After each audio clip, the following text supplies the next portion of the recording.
मौजूद है संभल में, जहाँ कल्कि धाम में इस वक़्त मेरी मौजूदगी है और कल्कि अवतार यहाँ पर होना है। ये तो हम लगातार सुन ही रहे हैं और बातचीत करने के लिए हमारे साथ आज विशेष जो व्यक्ति हैं वो मौजूद हैं, उनसे बातचीत करते हैं। आचार्य प्रमोद कृष्णा हमारे साथ इस वक़्त जुड़े हुए हैं। सीधे उनसे जानते हैं कि आज का दिन कितना महत्वपूर्ण है। आज मासिक सत्संग का आयोजन यहाँ पर किया गया। देखिए, प्रत्येक महीने की पहली तारीख को मासिक सत्संग होता है और शिला पूजन का कार्यक्रम होता है। प्रधानमंत्री जी जब आए थे तो उन्होंने श्री कल्कि धाम की कूर्म शिला का पूजन किया था और यहाँ शिलान्यास किया था। कूर्म शिला कहते हैं जिसके ऊपर पूरा मंदिर टिकता है, जी। तो वो आधार शिला भी बोलते हैं। तो उस कूर्म शिला का भक्त लोग दर्शन करते रहते हैं। आज हमारे यहाँ साध्वी महामंडलेश्वर ममतानंद गिरी जी भी आ रही हैं, वह भी शिला पूजन करेंगी, शिला दर्शन करेंगी। और श्री कल्कि धाम पूरी दुनिया का पहला ऐसा धाम है जो भगवान के अवतार होने से पहले स्थापित हुआ है, जिसकी आधारशिला को भारत के प्रधानमंत्री जी ने अपने कर कमलों से स्थापित किया। और पूरी दुनिया में ये पहला ऐसा धाम है जहां भगवान के 10 अवतारों के 10 अलग अलग गर्भगृह होंगे। ये श्री कल्कि धाम की पुस्तिका है, इसमें सारा विवरण है। और पहली बार ऐसा हो रहा है कि भारत के भगवान विष्णु के अंतिम अवतार के इस धाम में, और ये पुराणों में लिखा है कि भगवान का अवतार गंगा और रामगंगा के मध्य में संभल नामक स्थान पे होगा।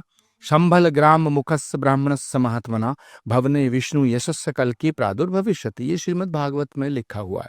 तो जहां भगवान का अवतार होगा, अवतार से पहले उनका धाम बन रहा है, ये बड़े सौभाग्य का विषय। और श्री कल्कि धाम में सनातन को समर्पित सभी स्तंभों का जिक्र है। जैसे पहला ऐसा धाम होगा जिसमें गुरु गोविंद सिंह जी महाराज भी हैं, जिसमें भगवान महावीर भी हैं, जिसमें भगवान बुद्ध भी हैं। सत्य, अहिंसा, करुणा, प्रेम, त्याग, तपस्या और बलिदान, इन 7 प्रमुख स्तंभों को इसमें दर्शाया गया है। जिसमें अहिंसा के रूप में भगवान महावीर हैं, जिसमें करुणा के रूप में भगवान बुद्ध हैं, प्रेम के रूप में मीरा है और बलिदान के रूप में गुरु गोविंद सिंह जी महाराज हैं। तो सनातन का एक ऐसा अद्भुत धाम जो भगवान के अवतार से पहले स्थापित हो रहा है, ये सिर्फ श्री कल्कि धाम।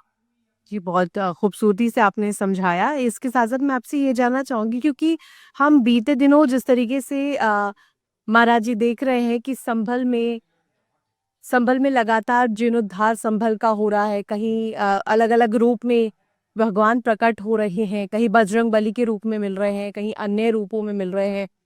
संभल का सौंदर्यीकरण दूसरी तरफ किया जा रहा है। ये जो हलचलें बीते दिनों हुई है, संभल फाइल्स तो खुल गई है।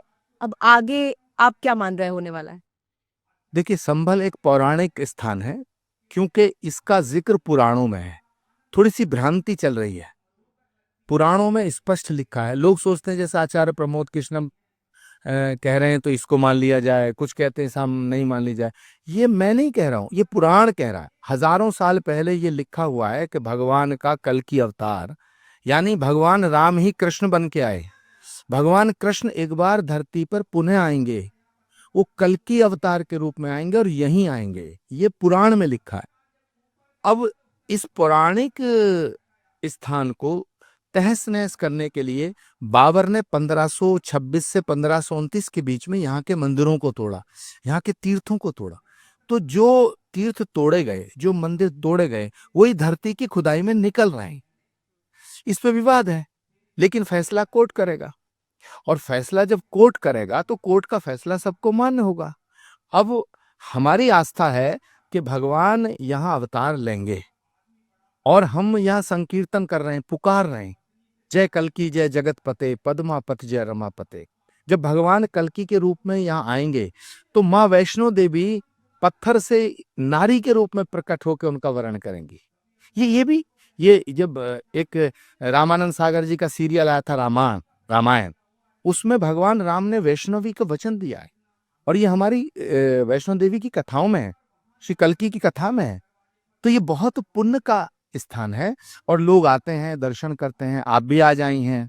मैं आपके चैनल के माध्यम से, आर भारत के माध्यम से, रिपब्लिक टीवी के माध्यम से, रिपब्लिक चैनल के माध्यम से पूरी दुनिया को बताना चाहता हूँ, निवेदन करना चाहता हूँ कि एक शिला, एक ईंट अपने हाथ से रखने के लिए श्री कल्की धाम आए। श्री कल्की धाम वो स्थान है जहां भगवान आएगा, भगवान का अवतार होगा।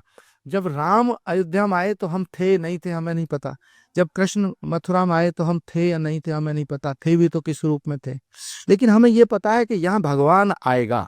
और कल्कि अवतार का मतलब है सनातन का अंतिम अवतार, इस सृष्टि का अंतिम अवतार। तो जहां सृष्टि का अंतिम अवतार आएगा श्री कल्कि नारायण भगवान के रूप में, उस धरती को नमन कीजिएगा। और श्री कल्कि धाम का निर्माण लगभग 3.5 साल में पूर्ण होगा। इसका निर्माण राजस्थान के बंसी पहाड़पुर के गुलाबी पत्थर से हो रहा है। इसी पत्थर से भगवान श्री राम जन्मभूमि का मंदिर बना है, इसी पत्थर से सोमनाथ मंदिर बना है, इसी पत्थर से अक्षरधाम बना है, इसी पत्थर से। और इस श्री कल्कि धाम का जो शिखर होगा वो 171 फीट ऊंचा होगा, 171 फीट। इसमें 3 मंडप होंगे। एक मंडप की ऊंचाई 81 फीट होगी, एक मंडप की ऊंचाई 72 फीट होगी, एक मंडप की ऊंचाई 54 फीट होगी। तो 54, 72, 81, 171, ये सबका जो योग है वो 9 है। इस 9 के अंक में सब बंधा होगा कल्कि। यानी कि संभल अपना इतिहास खुद अब बता रहा है और संभल अपनी पहचान खुद ले रहा है। इसके साथ साथ अब बीते दिनों की बात कर ले तो पहलगाम आतंकी हमला हुआ, हम सभी उससे वाकिफ हैं।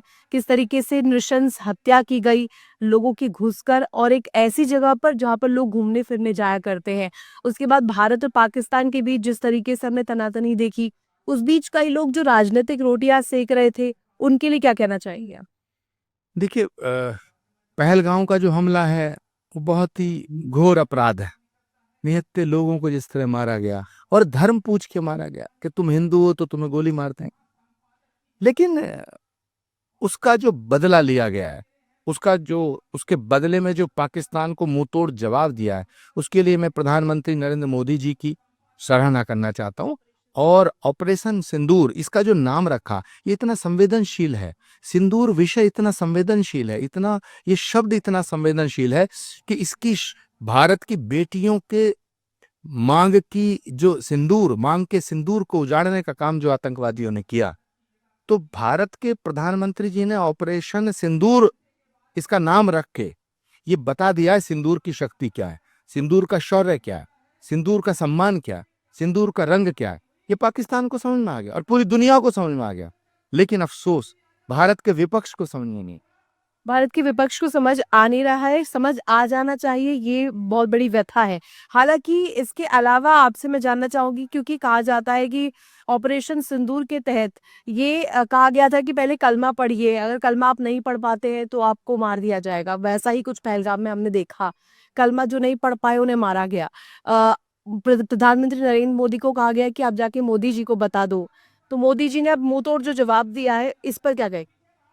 देखिए, आतंकवादी और पाकिस्तान हिंदुओं को कलमा पढ़ाना चाहता था, लेकिन प्रधानमंत्री नरेंद्र मोदी जी ने और भारत की सेनाओं ने उनका फातिहा पढ़ दिया।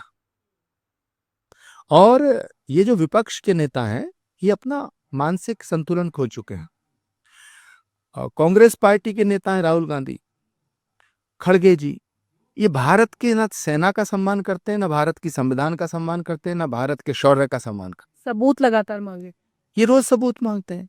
कभी कहते हैं राफेल कितने गिर गए, कभी कहते हैं उनका जहाज कौन गिरा, कभी कहते हैं मरे कितने। ये मैं मल्लिकार्जुन खड़गे और कांग्रेस के नेताओं को कहना चाहता हूं कि ये राफेल की चिंता ना करें, ये कांग्रेस रूपी टाइटैनिक जो डूबने जा रहा है, इसकी चिंता करें। जी, बहुत शुक्रिया से बातचीत करने के लिए। तो ये थे हमारे साथ आचार्य प्रमोद कृष्णम, जिन्होंने बेबाकी के साथ अपनी बात रखी। कैमरा पर्सन आकाश के साथ मैं ऋतु।